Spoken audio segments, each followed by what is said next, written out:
danışarıq. İndi ən çox üstünlük verilənlərdən istəyirsiniz danışaq ki, svit sortlarıdır. Çox gözəl özünü göstərib, artıq hamımız bunu bilirik. Ariana, Marisa, Gabriel, Lawrence. Bəli. Amma bunlara əlavə olaraq mən ən çox Maxima üstündə tövsiyə elədiyimiz Frisco sortu var. Çox gözəl sortdur. Bəli. Deməli, məhsuldardır. Elə bir dənə tozlayıcısı olduqda çox gözəl, yaxşı məhsullar verir. Fresco-na Ariana tozlayıcı kimi vermək olar? Bəli, Frisco-na Ariana vermək olar.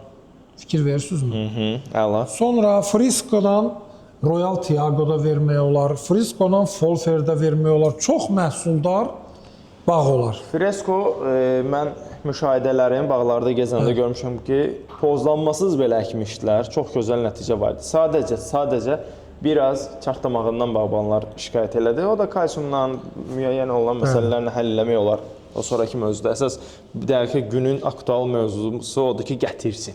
Marisa'dan da Mahmud bəyə təşəkkürümüzü bildiririk. Bir bağı göstərdi, apardıq, orada çəkdik. Ondan sonra bizim artıq siyahımıza daxil oldu bu çeşid. Bir də burada erkən gül açanlardan mən Maxima üstündə alabula gilas var. Rainier sortu. Aha. Bu da Amerikan sortudur və çox məhsuldar bir sortdur, Rainier sortu. Çox gözəl sortdur. Bu sortu da mən tövsiyə edərdim.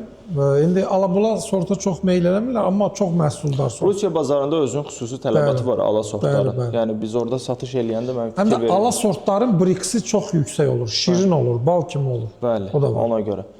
4-5 palet ala sort olurdu, hamı bunu almaq istəyirdi. Yəni bu düşünməsinlər ki, Rainier satılan deyil, əksinə daha da yaxşı satılır.